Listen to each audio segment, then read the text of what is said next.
You're listening to the Grand Canyon Hiker Dude Show, the voice of Grand Canyon hiking.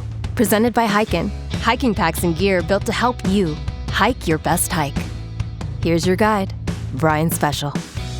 Well, just 1 week ago on March 25th, the National Park Service shocked us all, announcing the North Kaibab Trail is scheduled to reopen on May 15th. Boy, I did not see that coming. I'm not ashamed to admit it. To say I was shocked would be a huge understatement, and here a week later, I still am having a hard time, honestly, making sense of it, as exciting as it is. But at least for now, Rim to Rim is back in the conversation, and much, much earlier than I ever thought it would be. And if you're listening to this, well, there's a good chance that that date means something very specific to you as well, with Rim to Rim being back on the table. Maybe you're wondering whether it's time to start training. Maybe you're thinking about booking flights, reserving shuttles, or putting vacation time on the calendar. Or maybe you're looking at the calendar right now and realizing that if this reopening holds, your window to prepare just got a whole lot shorter than you expected. Because for months, most people assumed Rim to Rim wasn't happening this year at all. Yes, I know there are a few of you out there, Coach Arnie, who are holding out hope no matter what. Most people, though, were not training. Most people were waiting.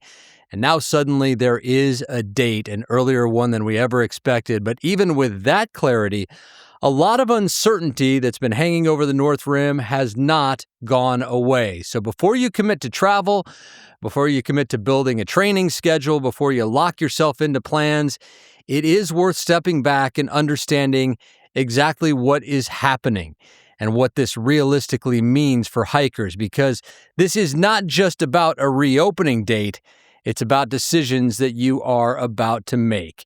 All right, to understand why May 15th caught so many people off guard, you really have to go back to last summer, of course. That's when this story began with the Dragon Bravo fire. That fire burned across large portions of the North Rim, including the upper stretch of the North Kaibab Trail from the trailhead down to Supai Tunnel.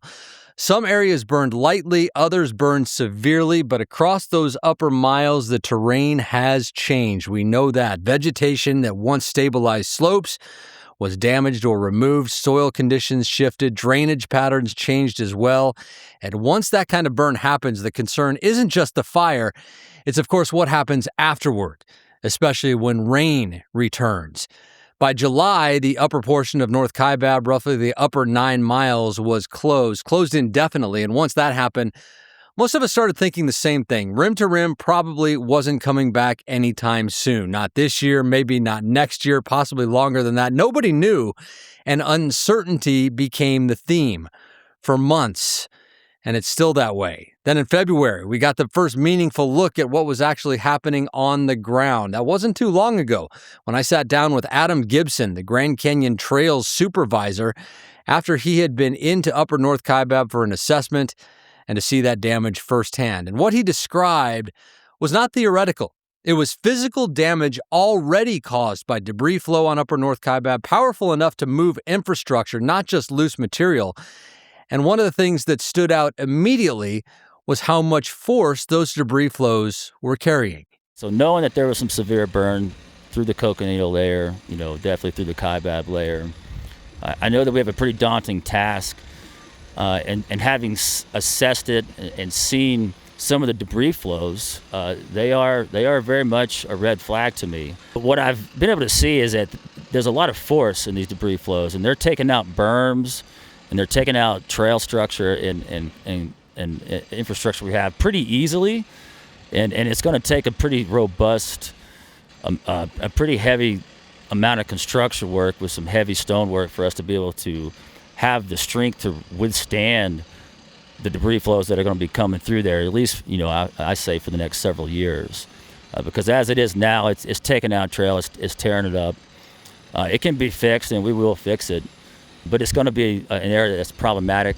The Supai Deus area, the Supai Tunnel Deus area, it's that debris flow that's come through there.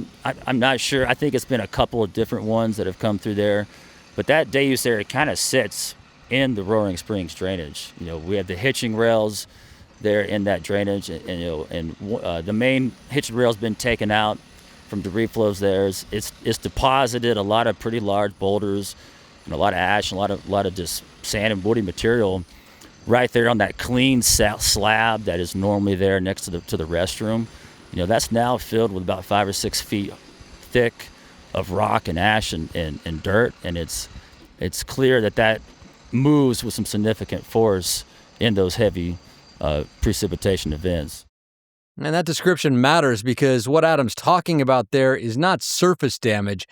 When berms are removed and trail infrastructure is buried under several feet of debris, it's structural failure in a lot of cases. And that's the kind of damage that requires rebuilding, not simple patchwork. And rebuilding is exactly what crews are now preparing to do. After the March 25th announcement, I did reach out to the park and ask what had changed since Adam and I spoke in February. In their response, they confirmed that staging of equipment is scheduled to begin around April 8th, with crews expected to begin working on the ground around April 11th. So we're still a little bit away from crews even starting that work. That's when the rebuilding effort truly begins. And once that work does start, crews will be operating in terrain that is now more exposed and more dynamic than it was before the fire, which leads into another reality that came up during that February conversation. The fact that even after repairs are made, the trail environment itself has fundamentally changed. One thing that is clear to me is when we do have rain events up there, that is going to be a more hostile area than users are going to be used to. There are going to be heightened levels of risk associated with using that trail moving forward, I think, for the next several years than there have been in years past. And there's no way that all the hazards are going to be able to mitigate it, that everything's going to be mitigated out there. It's just not realistic. What do you mean by that, by mitigated? You mean you can't get everything back to the way it was, essentially? No. Time's going to have to do that. Progress is going to be slower than normal for us in the rehabilitation, just because the area that there's an elevated level of risk, particularly from my point of view for the construction worker, because they're in these zones, for 9 to 10 hours a day, right?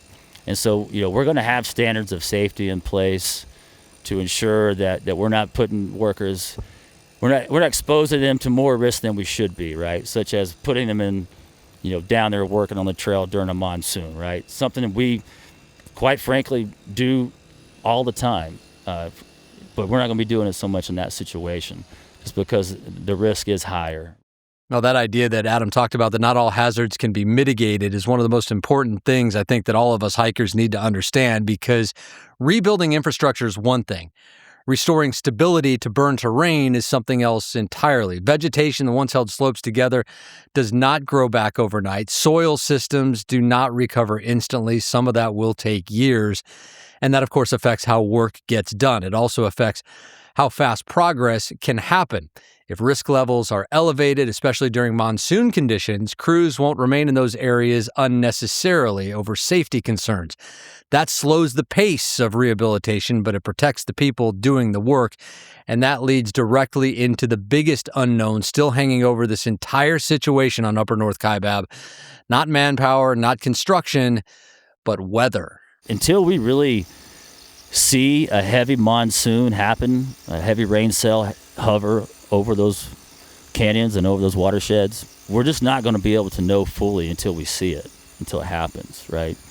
And I think this park's done a pretty good job to plan and to anticipate for that, and to get the data and the science in for it, to where they can monitor it and set themselves up into a place to where they can adapt and adjust the plan as they need to, as they take in this information, all while trying to strike the balance of trying to keep parks open and accessible to the public to the extent that we can. And I think that messaging from Superintendent Keeble is a pretty fair message to say we'll open what we can, where we can, when we can, and just knowing that the park's also going to be taking all this information into account and adapting as they need to, as things develop and as things occur. Yeah, and that's the reality everyone is working under right now, including the park. They're planning forward, but they are also preparing to adjust.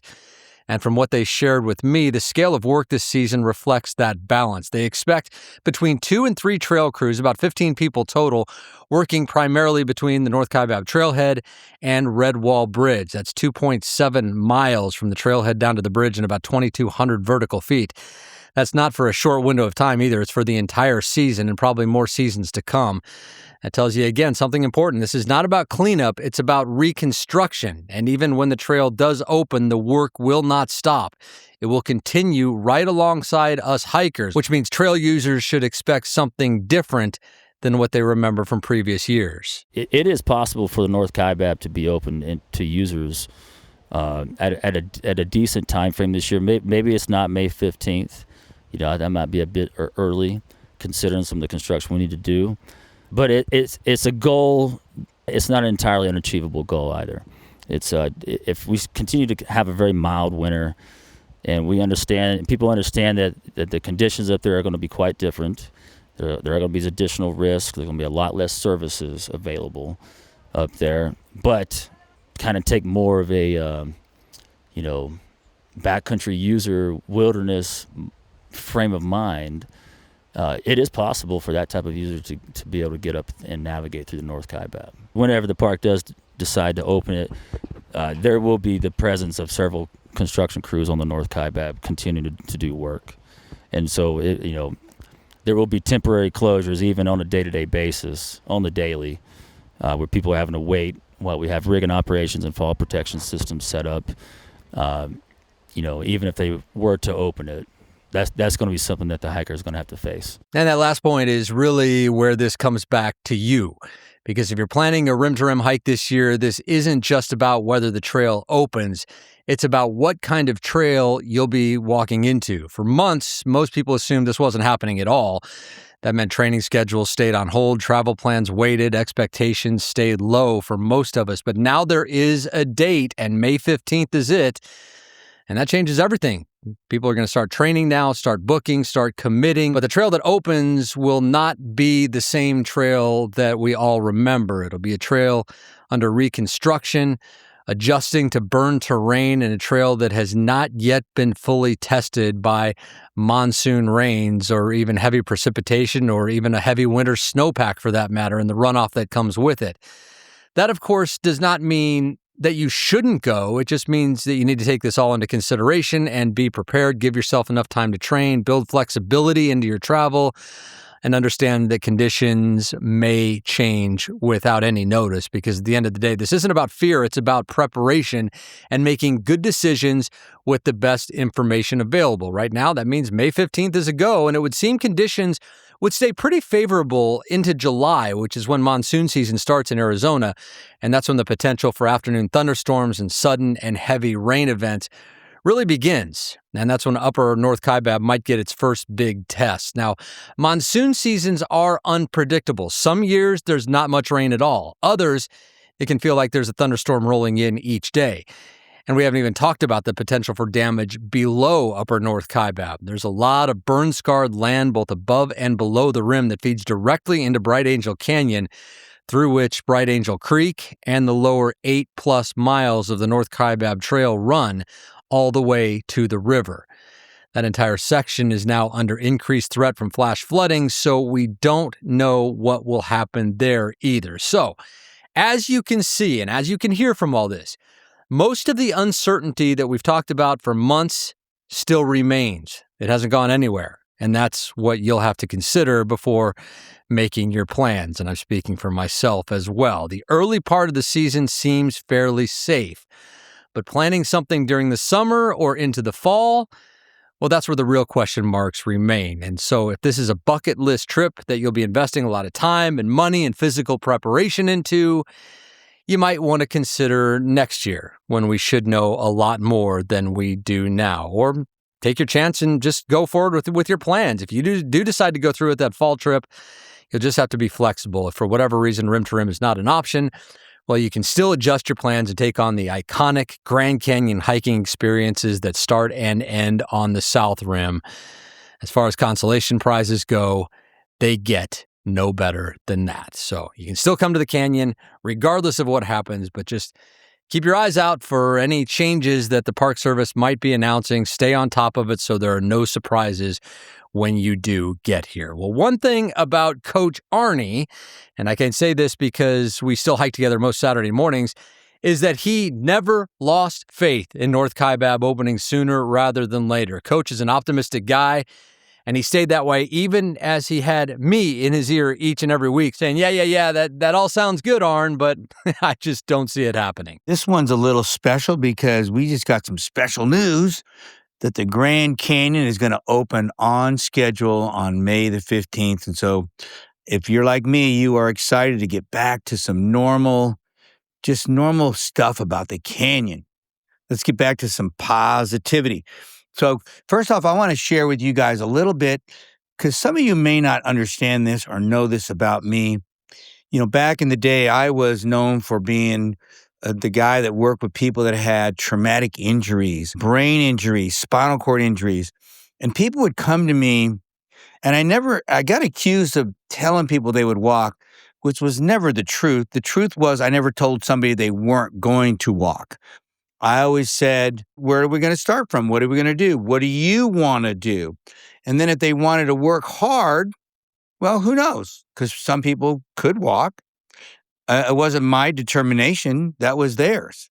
And I always figured the worst that would happen to somebody that tried to reach their dream was that they'd be a little better off than when they started. So that's why I have two really favorite words. One is earn, because we're going to earn everything we get. The other is hope. And I love to use the acronym for hope, having only positive expectations. And I know that I've shared that with Brian, and it kind of drives him crazy sometimes. But at the same time, from the very beginning of this whole fire thing, I had hope. I had positive expectations that once the fire was out, that the damage was not that bad, and that the canyon would be open on time. And he'll tell you, I was driving him crazy because I told him, I go, Brian, it's going to open. It's going to open. And guess what? It's going to open. Now listen, here's the catch though. This is what the tip is all about today. If you're somebody that might have waited because you weren't listening to Coach Arnie and you weren't getting yourself or staying in shape, and now you're getting all excited, you're running around to all your friends and you want to do this really cool canyon thing, and you haven't been training, you haven't been getting healthy. Step one, depending on when you're going to do this thing, because if you're trying to do this in a quick fashion, you're going to make some mistakes. So you got to look at your health. If you are not healthy, you're going to make a mistake if you don't work on your health. If you're dealing with knee pain, back pain, foot pain, some kind of pain, and you're not addressing that, and you're going to go out and strap on those shoes and get busy, you're going to make things worse. You're going to, if somebody's going to go get a shot, going to take some pills, and, all these silly things that people do, you're asking for trouble. So you got to get healthy. You got to get healthy. Number two, you got to look at what you want to do. Like we were just talking about the walking thing. You got to look at what you want to do. So if you want to do something big, like a rim to rim or bigger, then you have to be looking very closely at how much time you have, where your health is, and what do you need to start doing. Okay, where are you at? If you want to do a rim to rim, which is 22 miles, let's say, and you haven't been hiking more than 4 or 5 miles, you may have a problem because you got to work in somewhere there, the 6,000 feet of elevation, the potential very hot temperatures at the bottom, the planning involved, who are you going with, what are the logistics? You got to look at all that stuff. So you've got to be careful on the size of the dream, depending on the length of the runway. And I look at runway as my preparation, my health. So if your dream is big, you're going to need a bigger runway. So you may have to kind of delay your big dream and do something smaller, maybe a rim to river, something that's more manageable, a rim to Phantom Ranch, or even smaller than that. Maybe you want to go down to Havasupai Gardens, or maybe you want to go down to Tip Off, or maybe you want to do the Tip Off to Bright Angel and up hike. All these things, but everything needs to be looked at in relation to your health. And then you look at your health, you look at what you want to do, you look at where you're at fitness-wise. So if your fitness is not at a great place, then you're going to have to do more work. Again, depending on your dream. Then you got to put together your fitness plan. Like how many, I like to get people to at least half of what they can do up until, like if you're doing a rim to rim, you got to be consistently doing at least 3,000 feet of vertical gain a month out. Consistent. That doesn't mean once. It means consistent.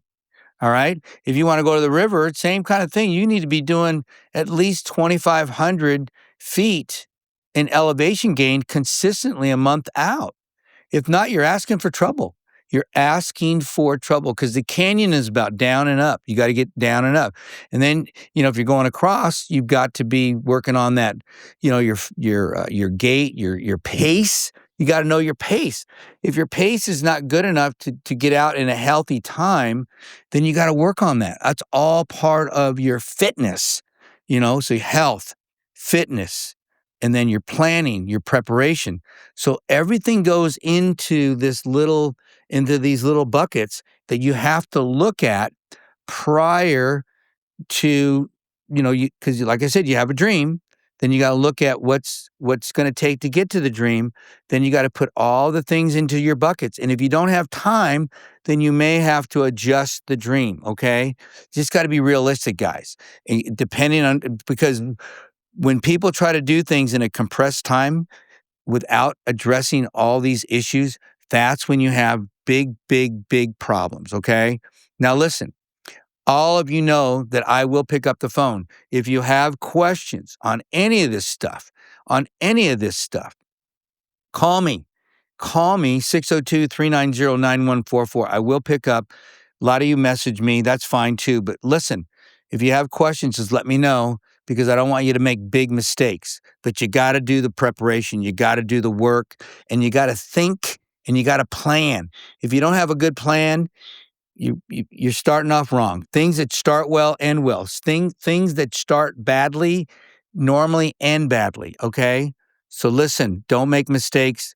Don't be a knucklehead. I love you guys, and I want to help you. Let's talk to you later. Have a great, great hike, adventure, whatever you're doing. I'm excited. You better be excited. I'll talk to you later. Coach Arnie Fonseca Jr., our exercise physiologist and canyon coach. His contact information is in the show notes. Arnie is a happy guy to be around these days because North Kaibab is back, at least for the time being. Well, folks, please remember to leave us a rating and review wherever you are listening. That helps us get the show to those who need us. And we will, of course, keep you updated on any changes that are coming, both here and in real time in our Hike Club Grand Canyon Facebook group. To join, just search for Hike Club Grand Canyon on Facebook. And you are in. Coach Arnie, me, just about everybody who's ever been a guest on this show. We're all in there because we are there to help you have your best possible Grand Canyon experience. So check us out. All right, that is it for now. My name is Brian Special, encouraging you, as always, to go hike the canyon. Take that first step. Embrace the journey. And when you get there, whether it's for time goals or taking your time, just hike your own hike and savor every step in the magnificent Grand Canyon. We'll see you next time on the Grand Canyon Hiker Dude Show, powered by hiKin. Support the brand that supports this show at hikin.club. That's HIKIN.club.